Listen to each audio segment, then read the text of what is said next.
The Shawshank Redemption is the greatest film ever. Not in my professional opinion, of course. Kung Pao better. It's about a man who breaks out of prison after being wrongfully convicted of killing his wife. I've seen the film and it is truly cinema. But what if I told you Disney made a movie based on a book that's like Shawshank? And it's about, well, that's the whole point of the video. The movie opens up with shoes falling from the sky.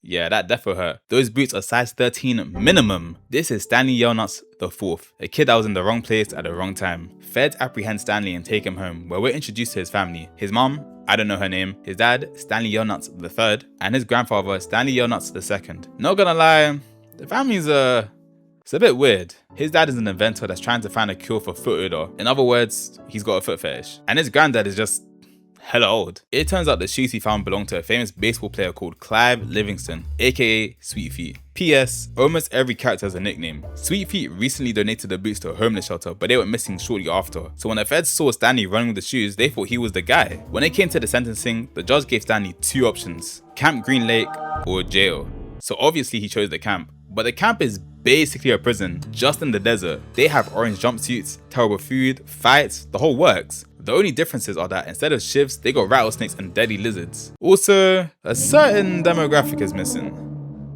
Stanley gets acquainted with Mr. Sir, the counselor, Dr. Pedansky, aka Mum, and the soon-to-be gang. I'll say more names as I go along, but for now, just remember his. The whole philosophy behind Camp Green Lake is simple. If you put a bad boy in the hot sun and make him dig holes, he'll eventually turn into a good boy. This makes no sense. The only positive to digging holes is that if they find anything that might be of interest to the warden, they could potentially get the day off. Stanley Yelnuts just might be the unluckiest kid ever, because who gets bagged for shoes falling on their head? His granddad once told him that their family name carries a curse, and it's all because of his no good, dirty, rotten, pig-stealing great-great-grandfather. That's why they will forever— wait, hold on, what are they eating?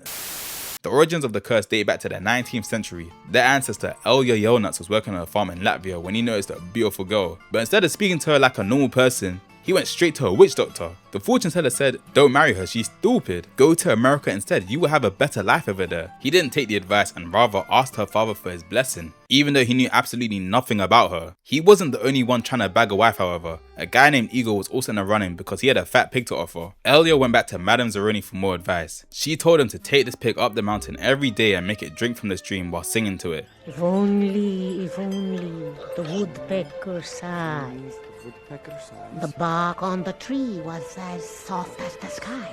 Not gonna lie, this is crazy. Bro is banging Judge just to get a wife, and he didn't even get her in the end. Myra was stuck on who to choose since both pigs weighed the same amount. So as a decider, she told him to guess the number in her head. Elya did the right thing and left her to marry Igor. He took the original advice and traveled to America. But here's the thing, after taking the pig up the mountain, he was supposed to return for Madame Zeroni and do the same. But this bozo was so upset that he forgot, and as a result, she cursed his entire bloodline. I used to wonder what my own ancestors were doing back in the day, but then it hit me. I know what they were doing. They were too busy not getting paid. Them niggas left me with nothing. Do you know how many people came before me and you're saying not one of them had motion? And now I gotta do everything myself. Stanley was digging his hole in normal juvie fashion and came across a fossil. He showed it to Pedansky and asked if he could finish early, but this artifact wasn't enough to warrant a reward. Pedansky then proceeded to tell Stanley about the history behind the desert. Long ago, there used to be a lake here, as well as a bustling town. Both were owned by the warden's grandfather. In this town, there was a man and a woman.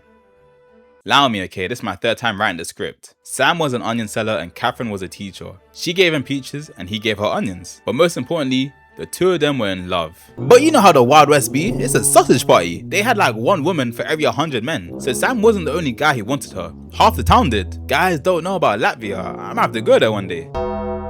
Although it didn't matter how many men wanted her because she only had eyes for Kunta Kente. Oh, Lord have mercy, another coon. Damn coons. We spin back to the present day and catch Stanley's curse in full effect. He gets kicked to the floor and everyone notices. He tries to get up but slips on the table, knocking the bully back down. But you already know Stanley cannot fight to save his life. The man then roll through and break up the fight before Stanley gets put to sleep. Meanwhile, Zero was in the back, tooled up, ready to slide. That's my dog. They started gassing Stanley and called him the caveman from then on. I don't know why they were gassing him. Did they not see him on the ground? The following day, Stanley comes across a gold tube while digging with the letters KB engraved in a love heart. I wonder who that is. Stanley wanted to keep it but got pressured to give it to X-Ray. He shows it to Podansky the next day, who radios the warden to come have a look. She pulls up, looks at the discovery and gives X-Ray the day off. No one told her the truth that Stanley was the one who really found it, so she makes everyone double up on the holes, pause, and start digging where X-Ray was. We dissolve back to the Wild West for the final time to complete the backstory. This movie tends to jump between past and present a lot. It's not my fault, guys. I didn't direct this. As I was saying earlier, the two of them were drunk in love. Sam would do anything she asked. Leaky roof? He fixed it. Broken window? He fixed it. Broken heart? He fixed it. One of the many men who had a crush on Catherine caught them in the act and decided to burn the school down.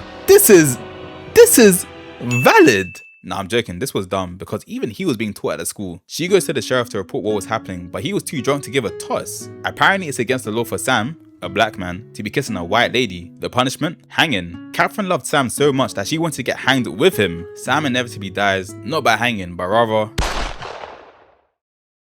The next morning, she stepped into the sheriff's office and BOW! Sheriff Pack bussin'. Sam's death was a catalyst for her villain arc, and from that day on, she became known as Kissing Kate Barlow. That's what the KB stood for. She became a famous outlaw who robbed banks and caught bodies, leaving all those she killed with a kiss. I should also mention that it stopped raining the day Sam died.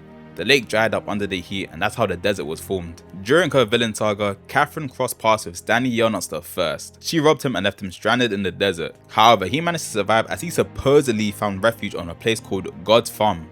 More on this later. Kate's story ends with her being held at gunpoint by this guy, the same guy she rejected, the same guy in the window. He was asking for the loot she got from all her robberies. However, she buried everything in the ground and told him that his bloodline could dig for years and years and still never find it. She then grabs a lizard and takes herself out the lobby to be with Sam. And that's the story of Kissing Kate Barlow. We cut back to the present day again and see Stanley in the warden's office with Mr. Sir. One of the guys took Mr. Sir's sunflower seeds from his car and he took the blame for it. Whilst in the office, he looks around and notices the Kissing Kate Barlow posters on the wall before handing the warden her special nail polish. FYI, it's made from rattlesnake venom. Harmless when dry, but when it's wet...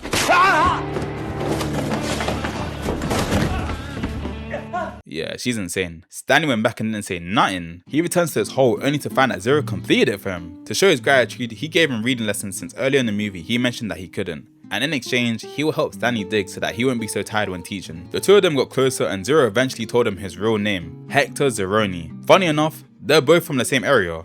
I used to wait at Laney Park. Laney Park? Yeah. I used to go to Laney Park all the time. Oh, really? Yeah. I used to sleep in the tunnel next to the swinging bridge. But no biggie. A lot of the other guys grew jealous of the arrangement they had, so much that Stanley got into a fight over it. They put him to sleep though. Zero tagged in and starts choking the kid to death, but Podansky lets off the 12 gauge and the fight comes to a halt. The warden comes through to investigate what happened and everyone snaked it. She tells Zero to stop digging with Stanley and also says no to the reading lessons. Zero said burn the digging and KO'd Podansky. Valid. I don't know where he's running off to. Brother, you were in the desert. I didn't mention this earlier, but Podansky was on Zero's nuts the entire film since he never spoke to anyone. He assumed he's dumb and didn't know how to speak, but in reality, he just doesn't like dumb questions. A day or two passed since the prison break and there was still no sign of Zero, so Stanley said bun it, and he broke out as well. Well, I guess we're doing it the Schofield way. After traversing the desert for hours and hours, he managed to find Zero lying under a boat, the same boat that belonged to Sam, the onion seller. RIP. Stanley tells Hector we have to go back, but he wasn't trying to hear it, and in response, he offered Stanley something he called sploosh. Sploosh is basically spice peaches. I don't know how, but the jars Sam got from Catherine almost 2 centuries ago are still intact. He breaks the jar, gives it to Stanley, and he drinks it. This can't be safe. They exit the boat and spot a mountain in the shape of a farm. Collectively, they decide to climb it because according to Stanley II, his father survived the desert by reaching the top. But Unc is like 200 years old, we can't trust what he says. Whilst they were scaling the mountain, Stanley lost his grip and almost joined his ancestors. Zero did some quick thinking and managed to save him by using his shovel to pull him up, but lacerated his palms in the process. Stanley then covered his laceration with a dirty cloth. Again, this can't be safe. Meanwhile, back at camp, the man them were wondering if they were alive or not. Maybe my mom will stop drinking and my dad will come home. Wait, what? Isn't this a kid's film? Stanley had to climb the mountain with Hector on his back since he fell sick along the way. Eventually, they make it to the top of the mountain and it turns out Unc wasn't lying. Stanley drinks the dirty water and feasted on some onions. He lies on his back and starts singing the woodpecker song, unknowingly breaking the curse that plagued his family for generations. The next morning rolls around and Zero shares his backstory, and it is so sad. Alright, let's get that One Punch Man playing.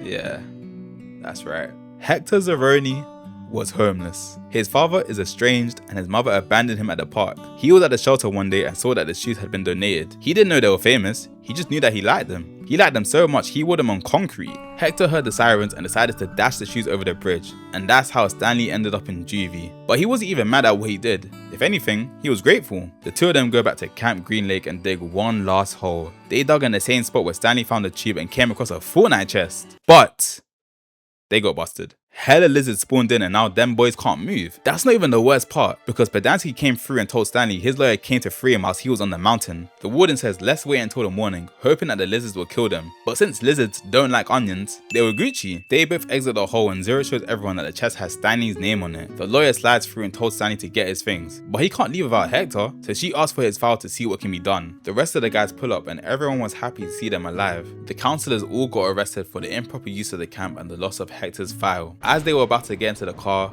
the rain came down. Everyone stepped out and started celebrating under it, because for the first time in centuries, it rained in Camp Green Lake. The warden was feeling to see what's inside the chest since her grandfather, this guy, put her through trauma looking for it. He had her digging in the desert on Christmas Day. The Yellnuts crack open the chest and split everything 50-50 with Hector. Hector used the money he was given to hire a PI to track down his mom since she had been missing for who knows how long. The film ends with Hector and Stanley becoming next door neighbors and all the boys from Camp Green Lake being released. Stanley's dad made a killing after he discovered that peaches and onions cures bad foot odor and thus marketed the item as sploosh with the help of Sweet Feet. Thank you all for watching, and as usual, that's all she wrote.